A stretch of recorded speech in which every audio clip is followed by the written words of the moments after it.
Perkenalkan, aku Salsa dari jurusan Sastra Inggris Universitas Jenderal Sudirman. Hmm. Aku masuk pada tahun 2016 dan kebetulan Mm-mm. aku baru aja lulus di tahun 2019. Mm-mm. Kebetulan aku cuma ambil D3 Bahasa Inggris. Begitu, Mm-mm. untuk aslinya aku tinggal di Bekasi, cuman memang Mm-mm. kuliahnya memang di Purwokerto. Begitu, kebetulan dapetnya Oke. di sana. Begitu. Untuk saat ini, Oke. kegiatan aku masih kerja sih di salah satu Hmm. perusahaan TV di Indonesia. Hmm. Begitu. Oke. Jadi pastinya tahu banget gitu ya jurusan itu seperti apa karena udah jadi alumni gitu ya. Iya, betul. Oke nih Kak. Mungkin Kak boleh jelasin nih Kak secara umum jurusan Mm-mm. sastra Inggris Unsud itu seperti apa sih Kak? Kalau untuk jurusan sastra Inggris itu sendiri ya, mungkin Hmm. ada guyonan sih kalau di Fakultas Ilmu Budaya aku ya waktu pas aku kuliah. Waktu itu Hmm. ada guyonannya kayak kuliah sastra mau jadi apa gitu kan. Ya. Jadi sebenarnya kuliah sastra itu kalau mungkin kalian yang sorry agak distracted sedikit ini followersnya. Oke, jadi untuk kuliah sastra itu sendiri sebenarnya itu memang untuk peluang kerjanya banyak begitu. Jadi memang tidak apa namanya tidak benar-benar yang spesifikasi banget gitu. Dari sastra pun Hmm. kita bisa jadi sastrawan atau bahkan Hmm. bisa jadi translate juga bisa, tour guide atau tour leader juga bisa Hmm. atau di bagian-bagian apapun sebenarnya bisa Hmm. begitu. Karena kan sastra lebih ke bahasa. Jadi lebih mengkaji bahasanya aja sih. Hmm. Apalagi kan yang aku ambil itu kan bahasa Inggris ya. Jadi benar-benar Ya. ya culture luar juga aku pelajarin begitu. Seperti itu. Oke, jadi untuk prospeknya sendiri luas gitu ya Iya, dari betul. jurusan sastra Inggris Mm-mm. ini ya. Mm-mm. Meskipun mungkin di luar banyak yang em, ngasih stigma gitu ya, ngapain sih kuliah sastra, bahasa gitu ya kak ya. Iya, betul. Oke. Nah terus kak kalau pembelajarannya nih secara umum tuh Mm-mm. belajarnya apa aja sih kak, mata kuliahnya apa gitu. Oh, baik. Kalau untuk mata kuliahnya, biasanya kita itu belajar yang nggak jauh-jauh sih dari tata bahasa ya, Hmm. sama kayak jurusan sastra Indonesia. Pokoknya ketika Hmm. kita ambil jurusan bahasa atau sastra begitu, pasti nggak jauh-jauh dengan grammarnya mereka. Hmm. Sebenarnya kak ini, aduh, aku jadi distracted baca komen-komenannya. Untuk, oke, aku lanjutin, sorry. Untuk biasanya kita belajar grammarnya, terus kita belajar Hmm. listening, lalu Hmm. reading, lalu ada juga untuk yang bagian conversation, untuk yang Hmm. bisnis juga ada, karena kan kita memang diperuntukkan untuk langsung kerja ya, seperti anak Ya. SMK begitu. Jadi Hmm. kita lebih banyak praktiknya sih, dan kebetulan memang di Unsud itu sendiri untuk jurusan bahasa Inggrisnya itu memang ada 3 jurusan nantinya. Jadi nanti kita akan Hmm. mendapatkan skill lain di Hmm. sisi dari kita jurusan bahasa Inggris. Dan Hmm. kebetulan kita ada 3 peminatan, ada yang translation, ada yang journalism, lalu ada Hmm. yang terakhir tourism begitu. Oke, boleh Kak dijelaskan sedikit tentang Mm-mm. peminatannya itu fokusnya seperti apa, terus diambilnya di semester berapa Kak? Oke, kalau untuk diambil semester berapa aku lupa ya, kalau nggak salah di Hmm? semester semester limaan deh, tengah-tengahnya Hmm. begitu, karena Hmm. memang itu emang nggak lama sih, paling cuma 1 semester aja untuk Oh. peminatannya. Kalau untuk fokusnya, kalau yang tourism yang Hmm. tadi aku bilang sih itu kan lebih ke pariwisata ya, bisa jadi tour guide atau bisa jadi tour leader atau mungkin nanti bercita-cita mau buka tour sendiri begitu. Untuk di perhotelan pun juga bisa. Kalau untuk translate, untuk namanya sendiri aja translation begitu, penerjemah. Berarti kita Hmm. menerjemahkan satu skrip atau bisa jadi copywriter juga bisa Hmm. seperti itu. Dan yang terakhir tadi aku jelaskan mengenai tentang tourism. Oh ini apa ya? Jurnalis, tourism sama Translate. iya. Oh ya, translate dan jurnalis. Tadi yang belum aku jelasin Oh. jurnalis. Hmm. Yang namanya Oke. jurnalis ya kita kerjanya di belakang layar, di TV-TV begitu, Oke. jadi pembawa acara gitu. Sebenarnya um, seru sih, seru banget kayak gitu. Oke. Apa sih Kak yang bikin serunya gitu ya dari jurusan itu apa? Serunya itu ketika kita ngambil satu jurusan dan mereka memfasilitasi untuk kita menambah skill lagi nih dengan cara diadakannya untuk peminatan. Itu sih yang paling seru. Jadi kita bisa lebih fokus. Kita tuh bahasa Inggrisnya mau peminatan kemana? Bisa ke misalnya aku suka bagian pariwisata nih. Jadi kalian bisa milih untuk bahasa Inggris untuk peminatan pariwisata. Begitu. Begitu pula peminatan-peminatan lainnya. Yang lain. Oke. Iya. Kalau Kakak sendiri dulu ambilnya peminatan apa Kak? Kalau aku sendiri karena aku orangnya suka jalan-jalan nih, tapi gratis. Jadi aku milih tourism begitu. Oke, tourism ya. Nah, terus Iya. Kak, mata kuliahnya yang paling khas banget atau yang paling susah nih ya menurut Kakak tuh mata kuliah apa? Grammar kalau aku sendiri ya. Karena grammar itu kan ilmu yang pasti. Ya. Maksudnya dia tuh ada rumusnya gitu loh, kayak misalnya subjek, predikat, terus kayak bla bla bla, kayak ya bahasa Indonesia aja gitu kan. Kalau aku sendiri karena aku tipikal orang yang nggak bisa banget nih ilmu yang pasti gitu kan, kayak anak-anak IPA, jadi aku nggak terlalu suka grammar gitu. Oke. Dan itu susah menurut aku karena ada tingkat-tingkatannya kan gitu. Ya. Oke, jadi lebih ke grammar ya. Nah, terus kalau Betul. mata kuliah yang paling berkesan gitu ya, Kak, mata kuliah apa?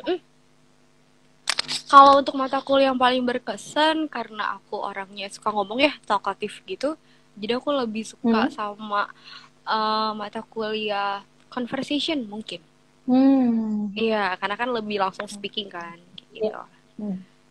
Oke. Nah, terus Kak, selain conversation tadi ya, speaking langsung, biasanya praktiknya tuh apa aja sih, Kak? Ngapain aja gitu? Kalau untuk praktik, maksudnya praktik di sini gimana maksudnya?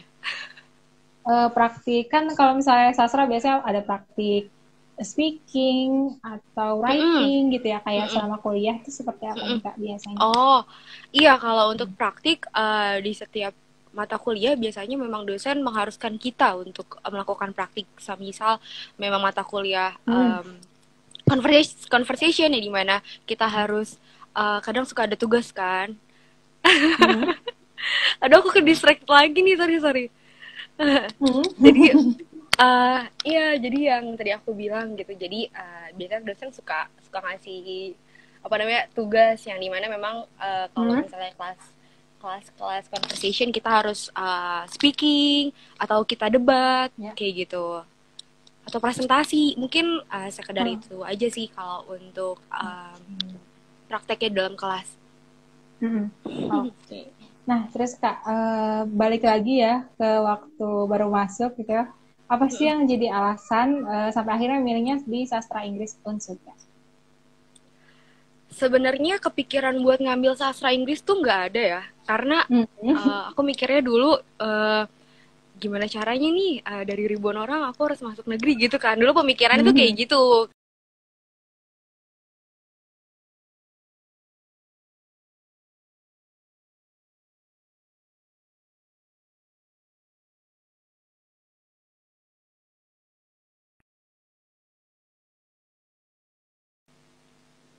Halo?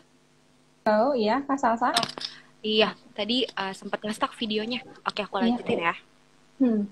Sebenarnya untuk ngambil jurusan sastra Inggris itu sendiri nggak ada planning sih. Cuman waktu itu teman aku namanya Desi, dia ngebantuin aku sih buat bantuin buat nyari kira-kira aku skillnya di mana sih yang dapet gitu kan. Akhirnya dia coba nyaranin nih, coba ambil sastra Inggris di sini gitu kan. Tadinya aku memang mau kuliahnya di Jakarta aja yang terdekat gitu, nggak mau yang ngerantau. Tapi ya taunya malah dapet di Unsud jurusannya sastra Inggris lagi gitu. Oke. Jadi nggak ada rencana, tapi alhamdulillah rezekinya di situ barangkali ya. Iya, emang rezekinya emang udah diatur di situ gitu. Oke. Nah, terus Kak, boleh ngasih tips nggak Kak ke para mahasiswa baru gitu ya? Apa sih yang harus mereka siapkan atau mereka lakuin biar bisa survive Kak di jurusan ini sampai lulus? Oke, sorry aku ketawa mulu karena ini lucu Teman-temannya banget banyak yang nanti. join ya. Ah, iya jadinya aduh aku distracted banget. Oke, jadi untuk tips para mahasiswa baru nih, menurut aku do the best Hmm. and let Allah do the rest. Hmm. Jadi kalian Hmm. harus ngelakuin yang terbaik. Dan menurut aku diimbangi juga dengan berdoa sesuai dengan agama kalian masing-masing begitu. Hmm. Karena kan sejatinya memang manusia berusaha dan Allah yang menentukan begitu kan. Hmm. Lalu yang kedua pahami dulu kalian mau jurusan apa. Udah mulai dicari-cari Hmm. nih dari sekarang. Kalian mau jurusan apa di universitas mana dan fakultas apa. Lalu lihat juga untuk Hmm. daya saingnya, lalu Hmm. total penerimaannya, total pendaftarannya, karena memang itu yang menentukan juga sih kita kemungkinan Hmm. besar bisa lolos atau tidak begitu. Dan kemungkinan Hmm. terburuknya memang kalau sudah berusaha semaksimal mungkin tapi Hmm. tidak dapat apa yang diinginkan, ya jangan putus asa gitu, karena banyak dari teman-teman aku pun yang seharusnya Hmm. tahun 2016 kemarin pada masuk kuliah tapi mereka memang gap year gitu, maksudnya mereka nunda dulu setahun Hmm. untuk ngikutin lagi, untuk ikut tes lagi, dan itu nggak Hmm. apa gitu. Jangan takut karena ya memang mungkin rezekinya memang bukan bukan sekarang gitu, mungkin ditunda Hmm. sama Allah nanti, bisa jadi Hmm. seperti itu. Jadi menurut aku Hmm. belajar aja sih sebenarnya, belajar lalu diimbangi dengan doa, dan keduanya harus balance kayak gitu. Hmm. Jadi gimana caranya bisa balance antara belajar terus dan doa juga gitu ya sampai nanti tuh Betul. bisa masuk gitu ke jurusan yang dipengenin gitu ya kayak. Iya, betul Nah, sekali. Kak, setelah masuk nih ya, ceritanya aku jadi maba sastra Inggris Oke, ya, oke. udah masuk gitu ya Kak. Terus Oke, oke. aku pengen organisasi tapi pengen kuliah gitu. Gimana sih Kak cara Oh, balance-nya? gimana cara ngatur waktunya mungkin ya? Mm-mm. Kebetulan aku juga salah satu alumni lah ya, aku atau dulu mahasiswa gitu. Mahasiswa yang aktif di salah satu organisasi. Jadi bisa dibilang Hmm. kuliah aku itu santai Hmm. karena kan aku lebih ke IPS gitu ya. Maksudnya IPS Hmm. nggak sehektik kayak anak IPA banget gitu, yang Iya. dimana kuliah aku lebih santai tapi malah organisasi aku yang padat banget gitu. Iya, iya. Jadi ya kalau aku sih kalau tips aku kalau misalnya kalian mau ikut organisasi yang relevan sama jurusan. Karena jujur Hmm. ketika kita jadi fresh graduate, kita kan belum ada pengalaman apa-apa nih. Dan Iya. otomatis HRD itu ngelihat salah satu organisasi kita. Maksudnya kita Hmm. ngikut organisasi apa sih yang buat Hmm. ngedevelop dia, atau yang buat dia tuh punya skill yang bisa kita terima di perusahaan kita Hmm. gitu. Dan kalau bisa ikut organisasi yang mungkin relevan sama jurusan Hmm. kalian, agar memudahkan juga untuk para HRD percaya kalau kalian tuh fresh graduate yang dimana skill kalian tuh memang udah ada gitu, karena dari Hmm. organisasi kalian yang kalian ikuti sebelumnya. Untuk ngatur Hmm. waktu itu sendiri ya pintar-pintar kalian aja kali ya. Hmm. Menurut aku ya kalian boleh ikut organisasi tapi jangan lupa Hmm. untuk kewajiban belajarnya jangan Oke. ditinggalin, maksud aku gitu. Hmm. Oke, jadi tahu yang mana yang prioritas gitu ya Kak ya? Iya betul, maksud Hmm. aku kayak gitu. Oke, nah Kak, mungkin banyak juga ya biasanya maba tuh nanyanya, sama maba gitu nanya, susah nggak sih Kak di jurusan ini gitu ya? Susah nggak sih Kak tugas-tugasnya gitu ya? Nah kalau di sastra Inggris Unsur sendiri sih gimana sih Kak? Sebenarnya kalau menurut aku sendiri ya setiap jurusan itu pasti ada plus minusnya. Iya. Ada yang benar-benar kita struggling banget buat lulus karena kita salah ambil jurusan lah, ada yang benar-benar Hmm. emang kita suka banget sampai memudahkan kita untuk lulus cepat begitu. Lalu Hmm.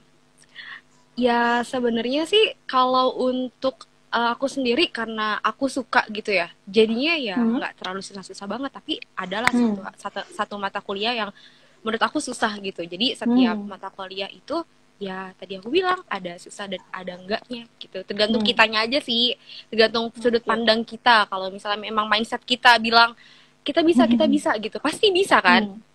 Hmm. Tapi Hmm. kalau misalnya sebaliknya udah pesimis duluan dan kita udah bilang kayak Hmm. nggak bisa gitu, ya nggak akan Hmm. bisa gitu, otak kalian tuh nggak akan cari jalan keluar untuk nge-solving Hmm. problem itu sendiri begitu. Oke, jadi susah gampangnya jurusan apapun, Mm-mm. termasuk jurusan sastra Inggris tuh relatif gitu ya, tergantung diri kita Iya, sendiri gimana betul. memandangnya gitu ya kayak.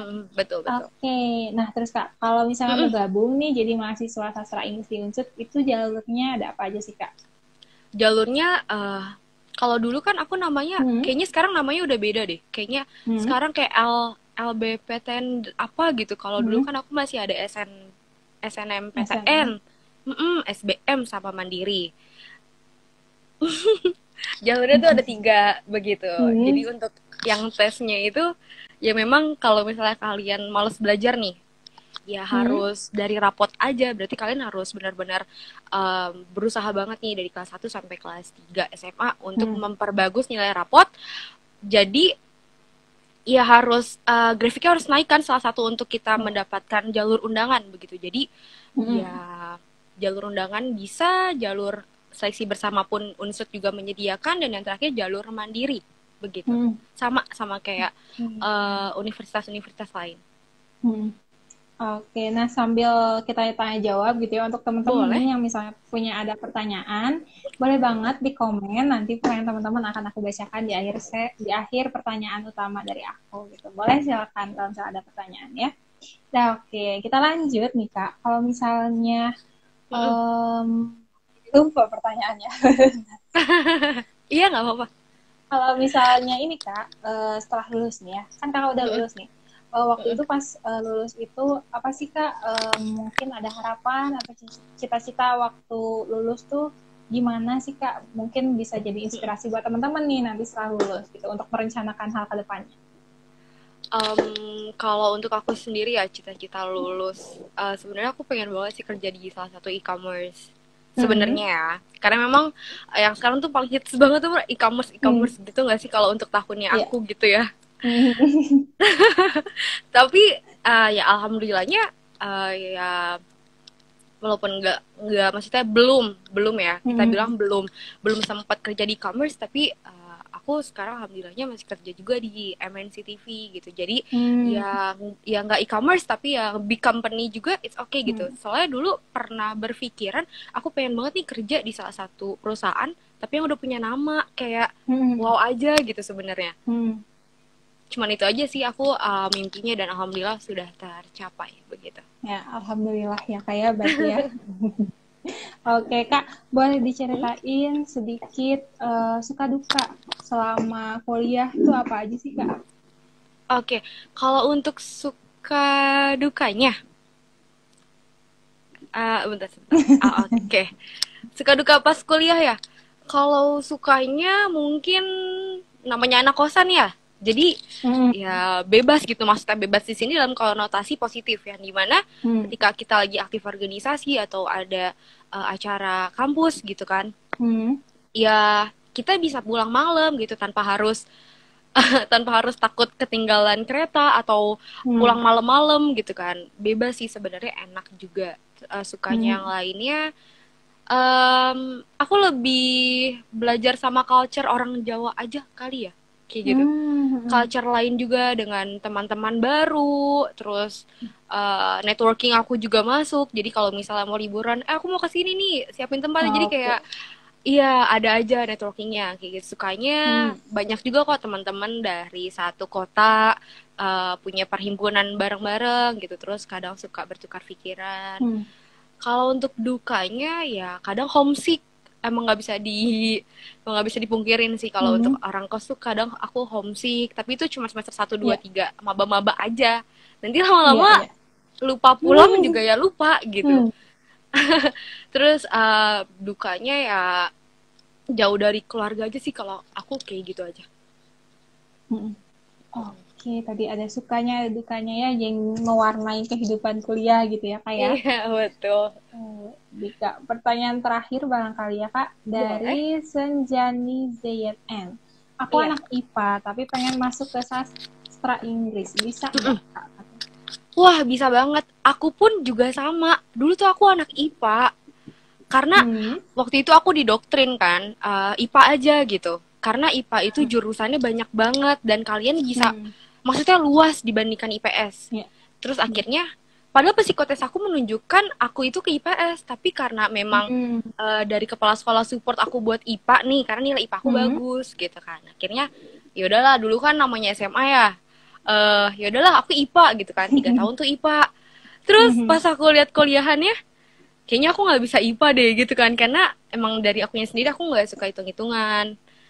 Jadi ya bisa banget, aku pun juga gitu dari Hmm. IPA ke IPS, dan aku memang belajar lagi, belajar sendiri aja, sekadar Hmm. baca-baca. Aku pun nggak ikut les-les Oke. kayak gitu. Jangan minder, maksudnya jangan minder sama teman-teman kalian yang pada les gitu. Toh yang les aja belum tentu keterima.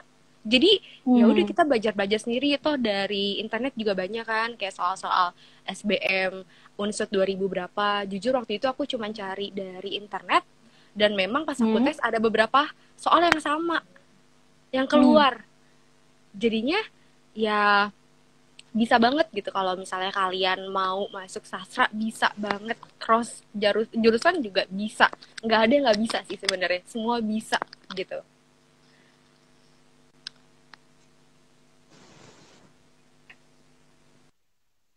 Oke. Ada lagi? Oke. Halo Kak. Iya, halo. Iya. Oke, hubung lagi. Kak. Halo. Kak Salsa. Iya. Iya loh. Oke, ada terhubung lagi. Iya, iya. Oke, jadi anak IPA bisa banget gitu ya Kak ya? Bisa, Untuk bisa kalau banget, masuk ke semua bisa. sastra Inggris. Betul. Oke. Siap, siap, siap. Oke, tadi. Oke. Nah, mungkin Kak segitu dulu nih pertanyaan dari aku. Mungkin kalau Oke. misalnya ada yang masih penasaran gitu ya, tapi belum sempat nanya, boleh banget barangkali ya DM ke kakaknya aja ya, ke IG-nya Oh ya. iya, boleh, DM aja DM, nanti aku Boleh jawab banget. setahu aku begitu. Mm. Oke, terima kasih banyak Kak Salsa udah mau sharing sama kita. Banyak banget nih informasi bermanfaat pastinya dari Kak Salsa untuk teman-teman yang masih ekspor jurusan nih. Salah satunya sastra Inggris Unsur yang bisa jadi pilihan untuk teman-teman ya Kak ya. Oke Kak, sebelum kita tutup Iya. live-nya mungkin ada closing statement dari Kakak untuk teman-teman. Boleh silahkan.